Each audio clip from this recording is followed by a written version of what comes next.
Aloha, and welcome to another Candid Conversation. We're joined today by Alex Kraft, aka the Heave inventor, innovator, creator.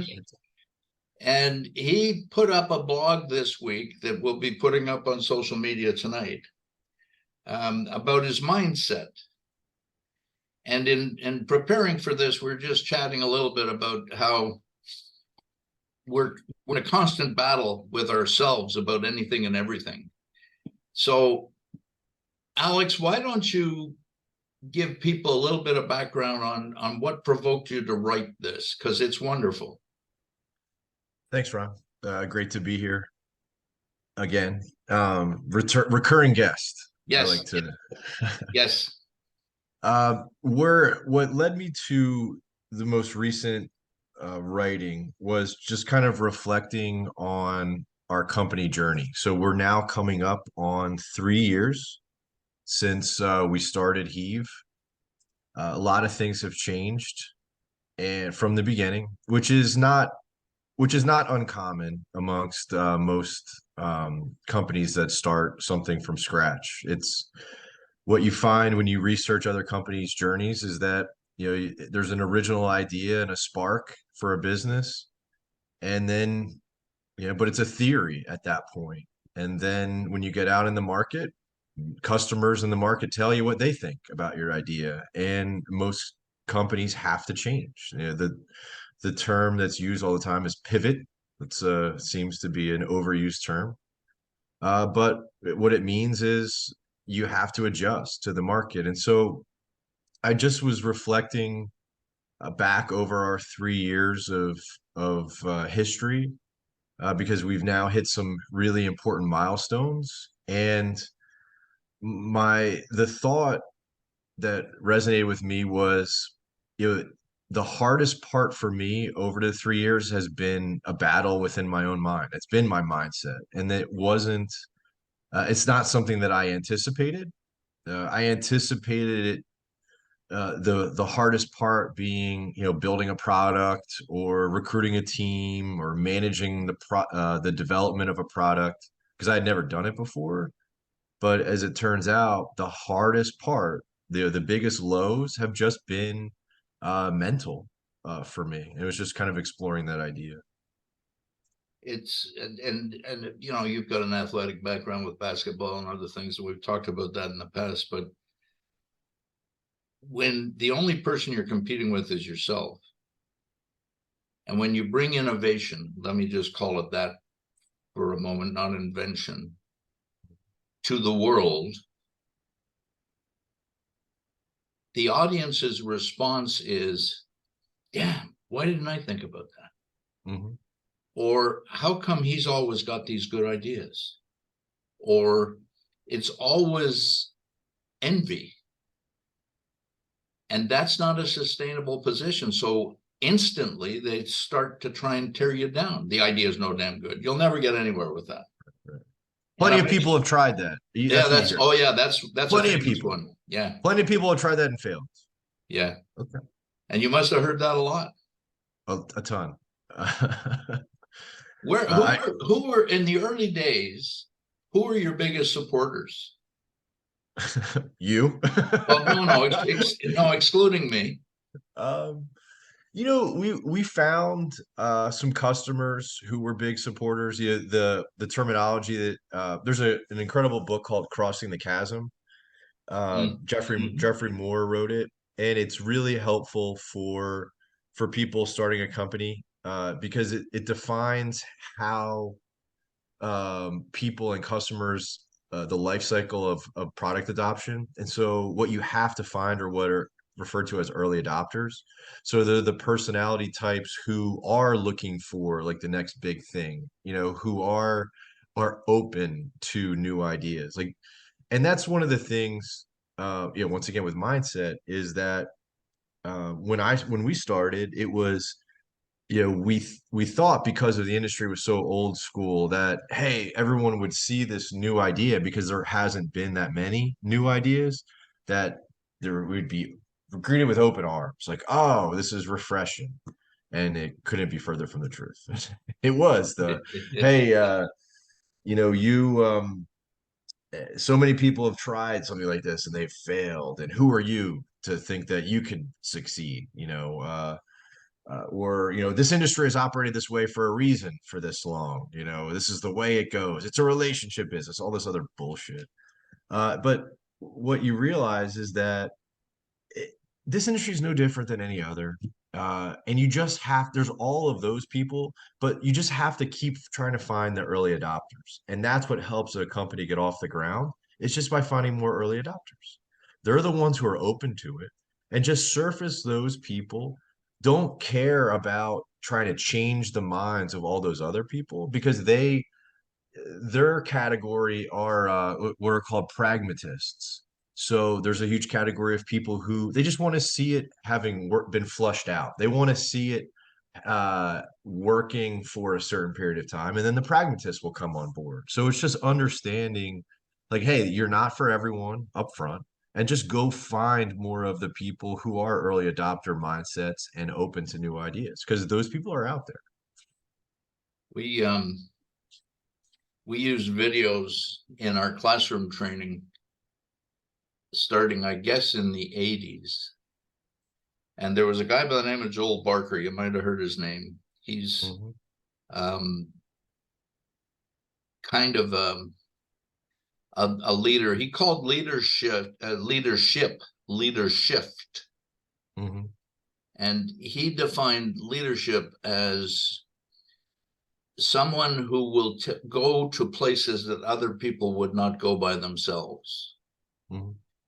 And he called those early adopters, he used the parallel of settlers and pioneers. And the pioneers go out there first. They don't always survive. And the settlers are watching. And they keep asking the question, is it safe out there? Is kind of, I think, in the video.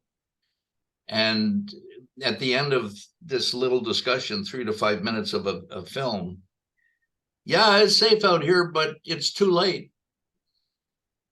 And the other aspect of what you did with, and I think there's a book called Mind Shift, might not be mindset, but Mind Shift, that you need to find influencers, because you're not the one that's going to be successful on creating the movement. You created it, so you're the target. You're 100% right. And that's something that I didn't understand. And so it's and then I think this is, we all have strengths and weaknesses. I think this is one of the weaknesses of people who are super competitive and been raised in athletics, is that when and I had to grapple with this, like when we come to market and people are telling us that it's not going to work, my instinct that I've lived with for 30 years was, oh, I'm going to show you. But that doesn't, to your point, it doesn't matter. And you're not going to win that battle. The only way you win that battle is just by finding other pioneers who will then do the work for you. Like Exactly. they are the ones, like, go make them happy.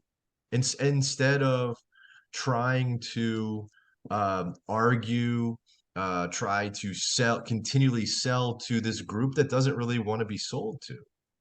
And so that was something that was difficult for me for a while, because the instinct is like, no, you're just not getting it. Like, no, they don't want to get it. And so that's okay. But that's also the beauty of having a tech company. We're not like, if I was thinking about it in terms of dealer brain, I call it, where it's like, if I'm in Tampa, where I am, and there's 50 customers in the market who buy equipment, everyone that says no is one fewer that I can sell to. Well, we don't have that environment anymore. We can be nationwide. And so what if every customer in Tampa said, we don't need Heave for service? Okay. It's a big country. There's a lot of customers. We just got to go find them. And just to continue to be a bit of a pain in your butt, it's not national, baby. It's, there. You made a statement a while back that there's a reason this network of dealers works this way. Mhm. That's what the success is. Okay, so how long has it been this way? Long It's time. been since World War II.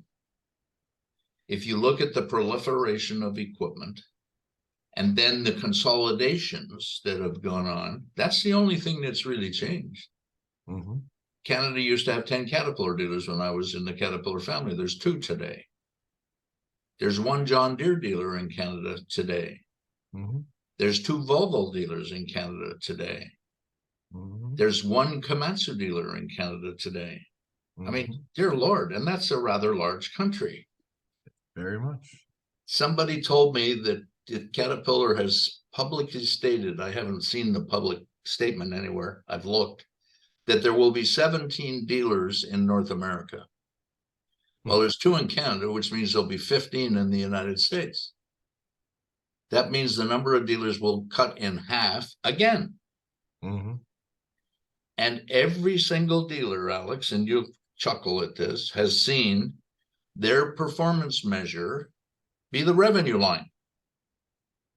Well, if your competitors are compressing to the degree of 50%, wouldn't you expect your revenue line to go up? So congratulations, you're doing better, but you got half the competition. I mean, go away. That's right. So it's kind of, so what are you going to do next? What are we going to do? Yes. We're on a high growth trajectory right now, which is very exciting. But to your point about consolidation, I used to try to think of like, okay, this is very similar to auto. Not really. It's the cable company business. It is the cable business. That's what it is. And we've all seen the cable business shift drastically. And we would have never thought that it would. But when you move into an area, it's like, and I want digital cable. Well, here's the only 3 providers. There are no other choices. And then we all know how that has played out with Netflix and streaming and so if the heavy equipment goes towards that consolidation, then I think it's really good for us. Can you name me a major company that trades in a stock market in the United States that was in existence prior to 1900? Mm. Poof. I can't. General Electric Hmm. is the only one to my knowledge. And the last statistic I saw was 44% of the NASDAQ 500 is no longer in business in 20 years. Things are changing. Our industry is a little retrograde, capital goods, but we're starting to see it. Mhm. Mining now today has basically 3 companies, Komatsu, Caterpillar, and Hitachi. The construction equipment world, from whence you came, maybe has 10. Add Volvo and Deere and Case and JCB, et cetera, et cetera. And then you go down to the smaller side and you probably got 500 Mhm. and Bobcat and that kind of thing. And that's kind of been the history. So here comes electrification that everybody seems to be excited about, or here comes climate change that everybody seems to be excited about. What in the hell's that got to do with any commercial activity? Nothing. Nothing. So aspartame, which it's a sugar replacement in soft drinks, right? Mhm. In the last week, they've determined it's a carcinogen. Mm. Why are we in? So all I'm trying to get at is our society is fraught with people that are trying to make a buck out of something rather than trying to make life easier for people. Mhm. You are making life easier for people, Mhm. and that scares people. It does because the nature of the business is a protectionist, right? Get to a certain point and then Hang on to it. build a wall around it, and now only the existing players can benefit from it. And but that's what happens in every industry where that's the environment. Those companies, they don't improve, they don't really value their customers. They don't. And the customer suffers, the customer's pain points grow, they become heightened. And then when there's a new entrant who actually is aligned with the customer and shows them a better experience in a new way, that's what wins the day. And then the protectionist cartel, you could call them, it's too late for them because they can't just all of a sudden flip a switch and then, oh no, we're this is now we're going to embrace technology and now we're focused on this customer service. No, it's too late. It's the same story in all these other industries. It's the same story in the history of man. Mm-hmm. You know, my daughter's a teacher, as you know, we've talked about her in the past, and the federal government of the United States doesn't control education. That's a state responsibility. But as with everything else, the federal government tries to influence things, and you do it with money. So here comes No Child Left Behind, which started in the Clinton era, was implemented in the Bush era. And today, and Caroline's commenting on it, the schools are teaching the kids not to think, to memorize, not to understand, Mm-hmm. to learn to attest. And the teachers are now being evaluated that way. So the hanging on you talk about, the leadership of this industry that we're in, that your family was in, is about protecting themselves, preserving their control, preserving their power. And Yes. we have, you know, in talking, you know, we're involved in education, and we're starting to have pretty nice success getting schools to add our classes to their syllabus and curriculum across the country. But we hear, and it's really interesting. The people that are participating are under the age of 40. Anybody over 50, they're waiting it out. Mm-hmm. Don't bring that to me. So here's some interesting protectionist approaches. Canada has a law, PIPEDA, that says any product that's at any school has to have student information maintained on a database in Canada.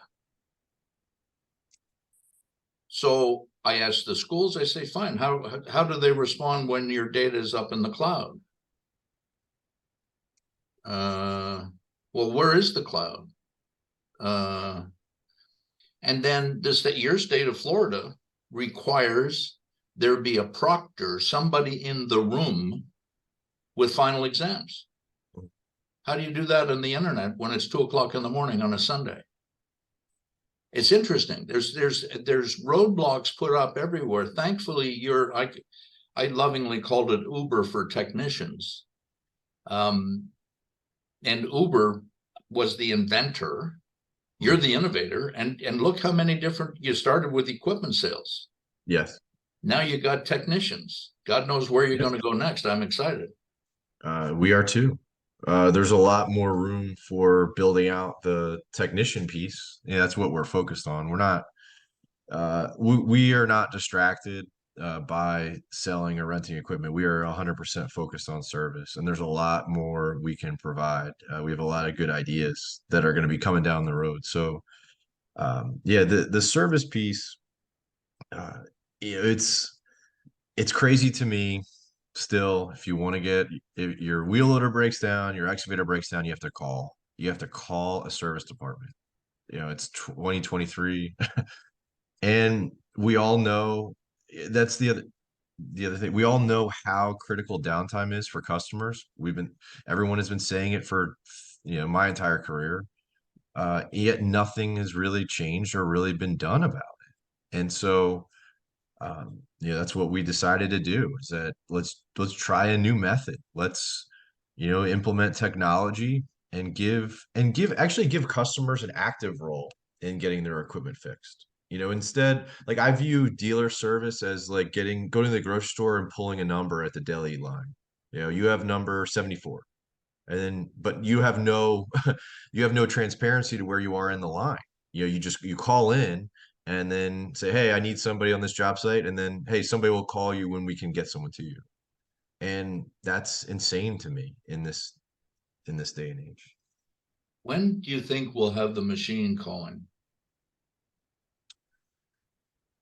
I need help. Send me a mechanic. I don't think it's that far off, a few years. Yeah, It can be it's done now. The technology is there today.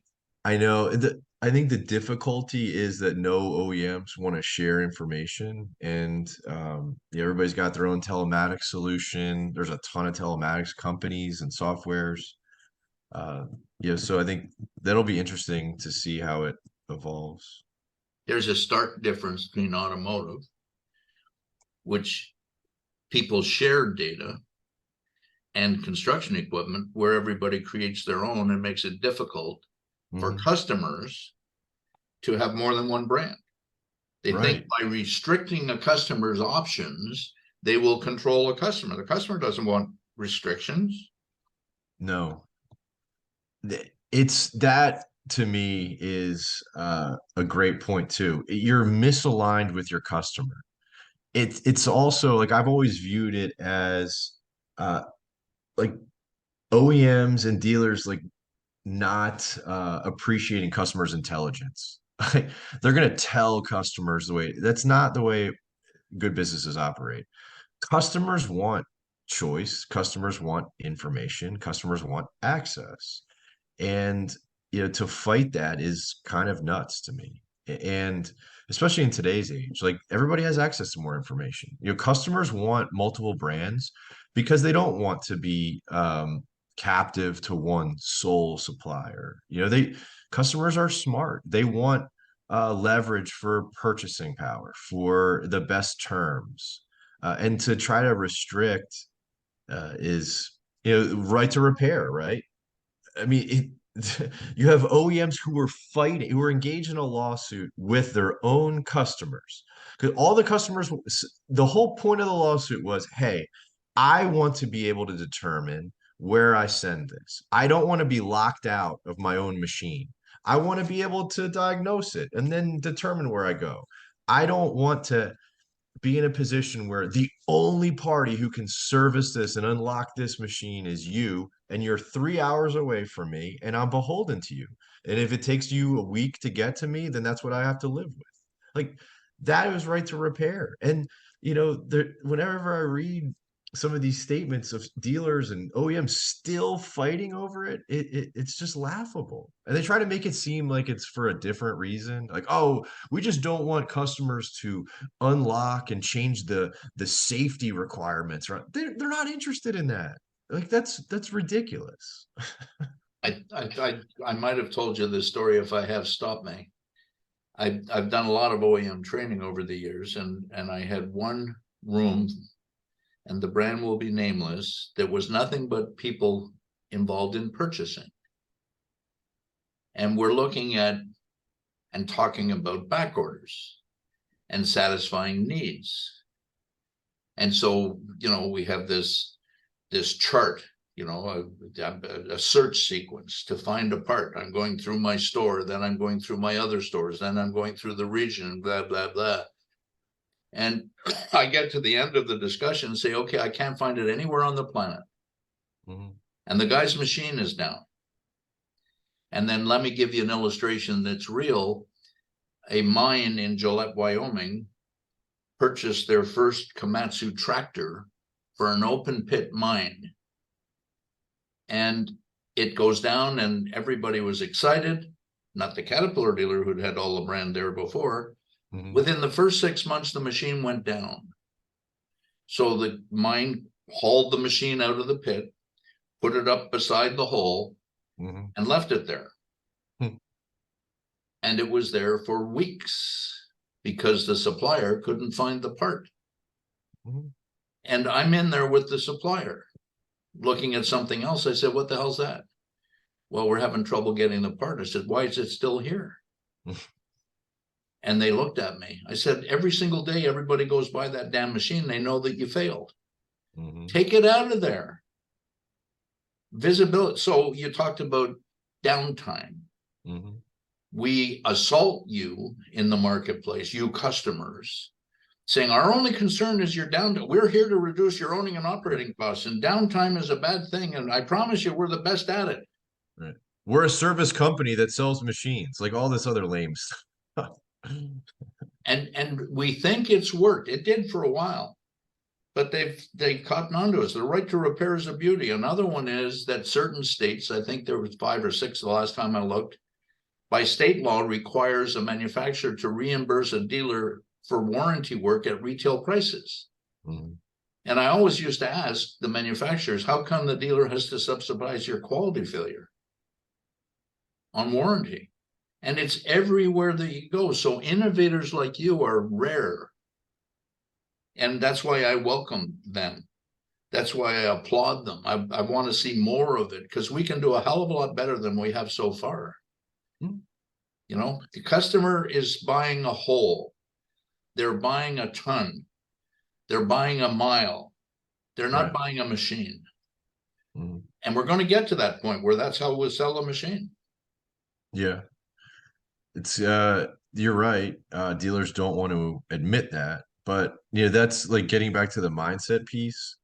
I was listening to an interview of a really well-known venture capitalist, Mike Maples Jr., and he was talking to the Spotify founder, Daniel Ek, and like that's where kind of I had clarity where you say innovators, like breakthroughs happen because someone is contrarian. And it's hard to be contrarian because of what we were actually talking about off camera, right? Our desire as human beings to be a part of a group, be a part of a tribe, be a part of a consensus. But breakthroughs don't happen within large groups because everybody just always agrees. Everything is just move forward the way it always has been. And so that was what was difficult for me, was understanding that the only way to innovate and to achieve a breakthrough is to be on the outside. And there's a lot of negativity that goes with that. The people ignoring you, people telling you that you're crazy or you're stupid or your idea is dumb. It's never going to work. But the people who achieve the breakthroughs are the ones who understand that that's what comes with the territory. And they don't let that kind of stuff slow them down. If anything, it's more fuel. It's like, no, I'm on the right track, because if everybody agreed with me, then I probably wouldn't have that big of an idea or a breakthrough, because it's consensus at that point. And so it just comes with the territory. It's rather remarkable that Japan, with Edward Demings and Duran, started the continuous improvement movement. Mm-hmm. Wasn't in America. What was the guy's name? Dr. Christian Barnard, I think, was the first heart transplant in South Africa. Mm-hmm. Why wasn't it in America? A couple of years ago, I started a book and I gave it to my daughter called The Blue Mind. We might have talked about it. They're now starting to physiologically evaluate your brain. That they are finding, Freud and the boys did it back in the 1800s, but it was more, how do you feel? Now they're looking at the actual electrons and blood movement in your brain and noticing that with different pictures that you see, different images, different music, etc., your brain adapts differently. Mm-hmm. To the point that they're now saying they can teach your brain to change your genetic makeup. There's a guy by the name of Wim Hof. They call him the Iceman. I'm familiar with him. He can change the pH of his blood with his breathing. Stanford is studying the hell out of this guy. He's and he says, look, I can teach anybody to do this. Have you ever tried following what he does with his breathing? I have not. I'm familiar with it. I've been reading about it. I mean, he's a savage. Go on YouTube.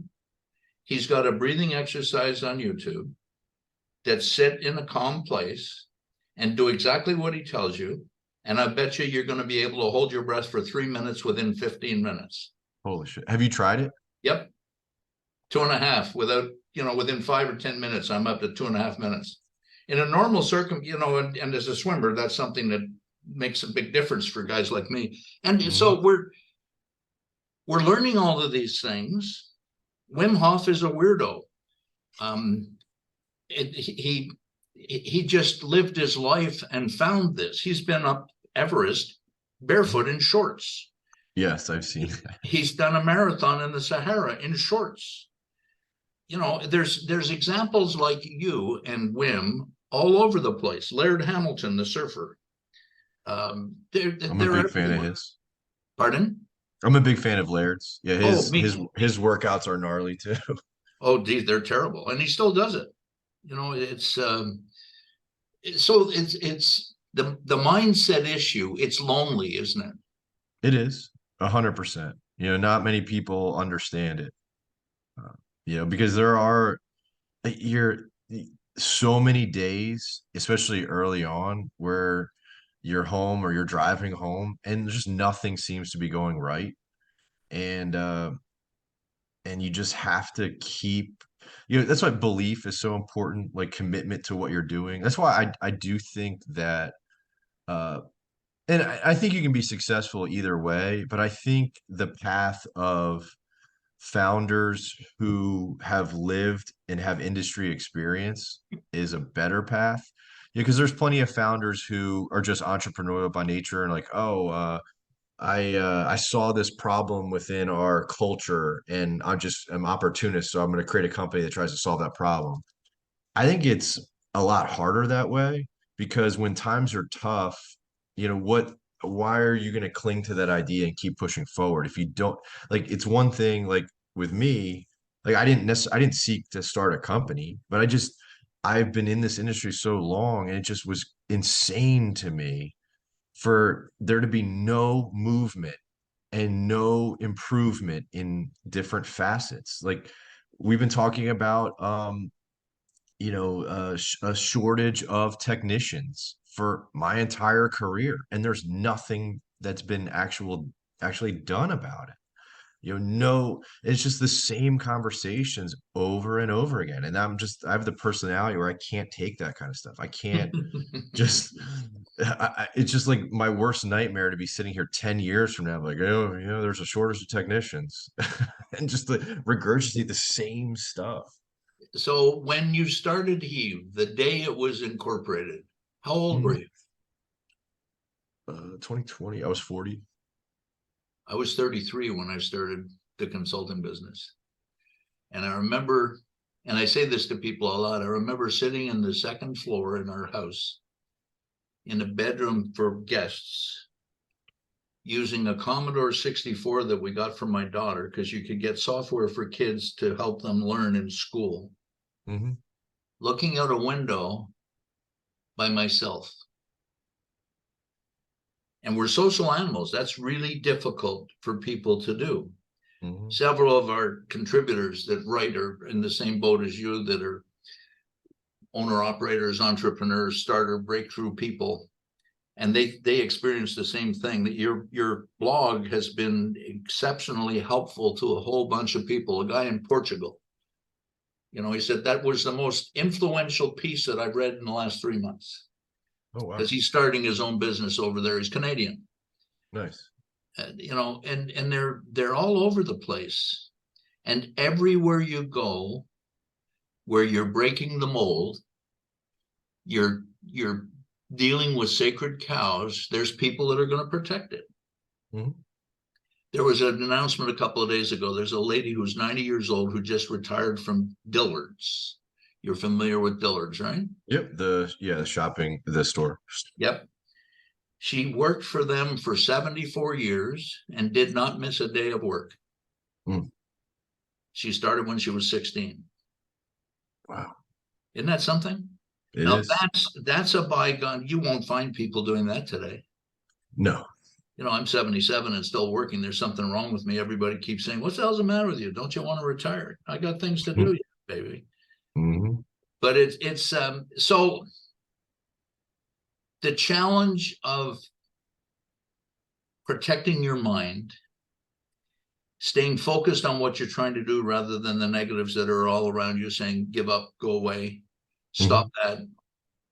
Um, the success comes slowly.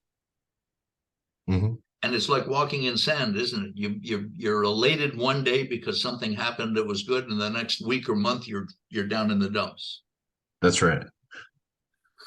It's there's think about sports again, because you and I tend to talk about that. It's awfully hard to go from being in last place to a championship. Mhm. It's awful hard to repeat as a champion. And if you want a really good example, is Vince Lombardi. He coached at the Army.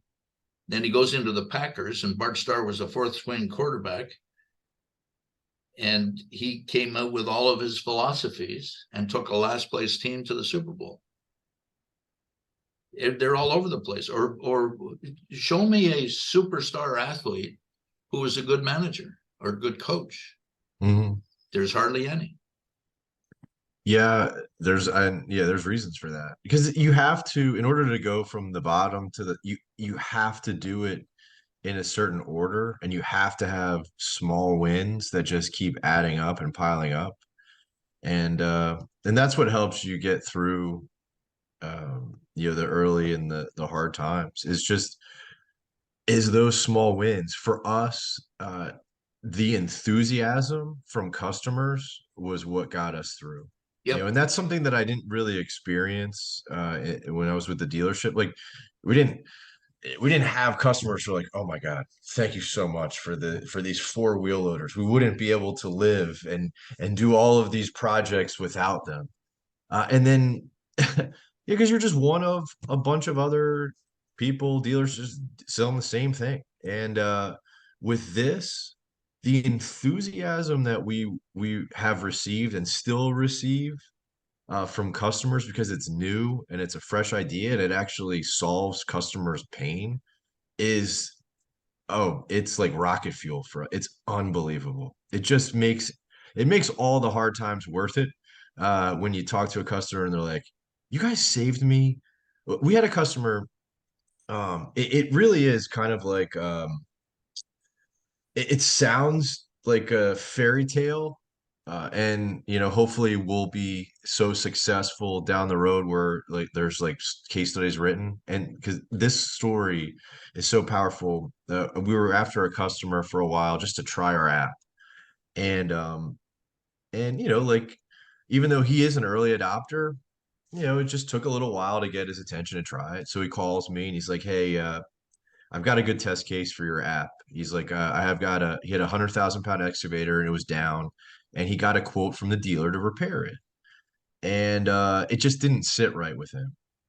He didn't tell me at the time like how much the quote was for and everything. And but just like all of us, if we take our car into a mechanic shop, sometimes when they're like, "Hey, you need to do X, Y, and Z," sometimes you don't feel right about it.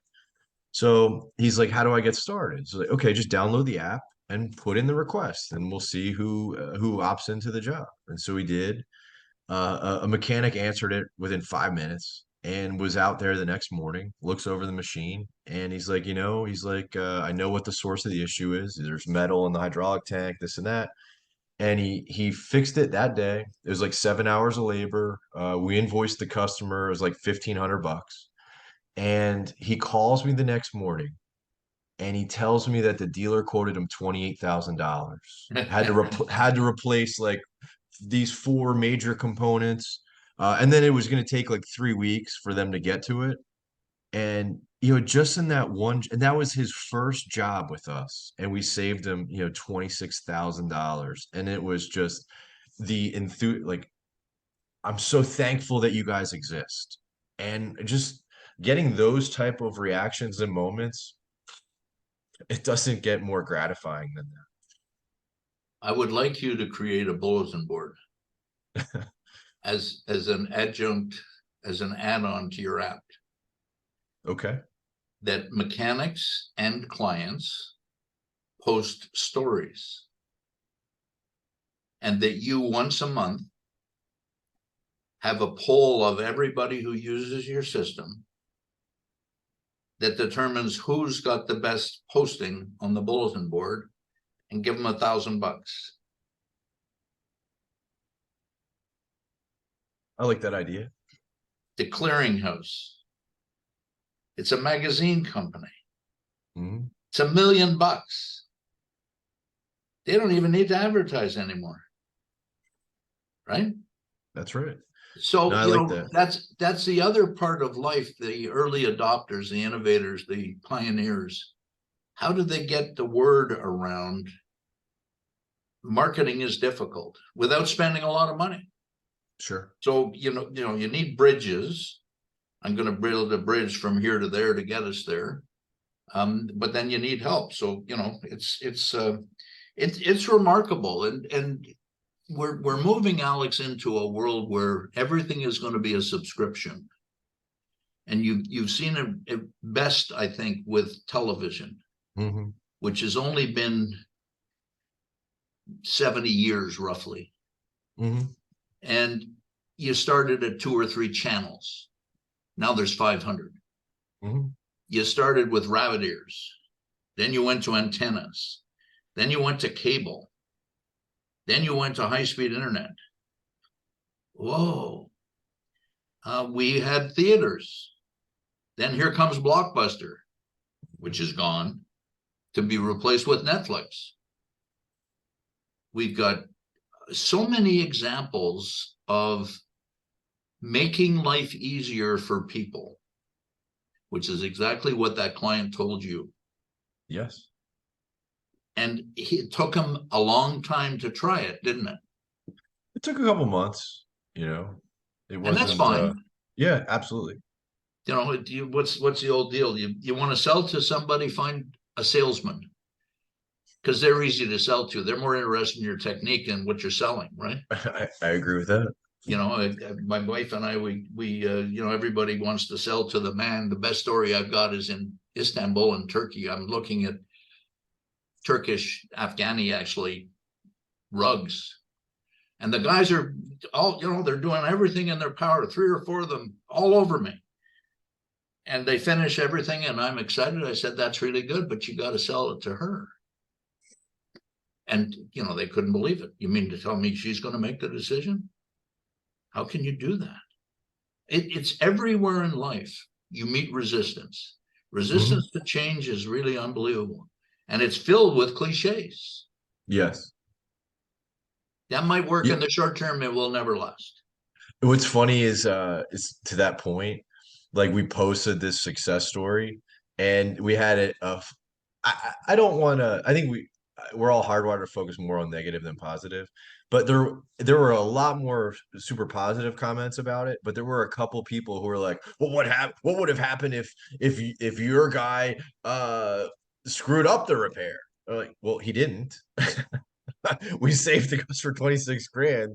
And like, why are you asking me questions about what would have happened if X, Y, and Z? Like, it's just funny how people, they don't want, there always is resistance. They don't want things to work out really well.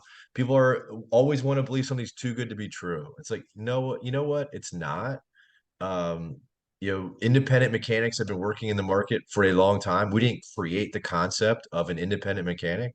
We've just made them visible to the large market. We wanted to give customers a choice and competition so that they didn't have to just wait for 2 weeks for a dealer to get to them for field service. Here's 5 people who are trained, qualified, insured, and they're available tomorrow. What's bad about that? What do you think the market share is for labor at the original dealer that sold the machine? What do you think the market share is as a percentage of the labor that is put on the machine? My answer today is a lot different than what it would have been if you asked me that question 5 years ago.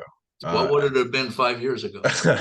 I would have said, oh, when I was working at the dealer, we get 95% of the service business. Today?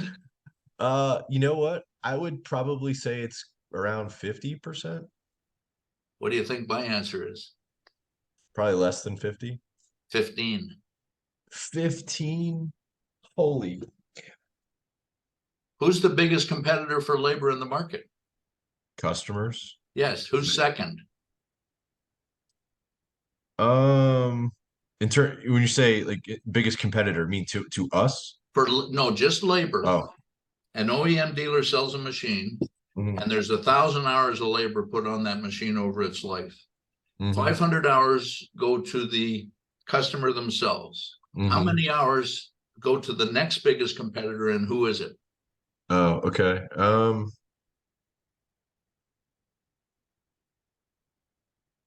So you're saying 15% would be the dealer.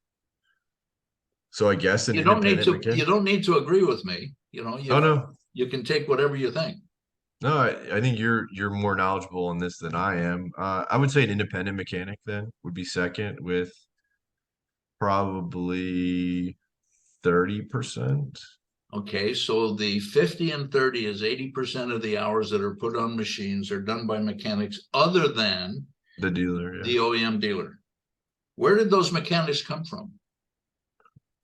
The dealer, Yes. Who has the problem of finding mechanics today? the dealer.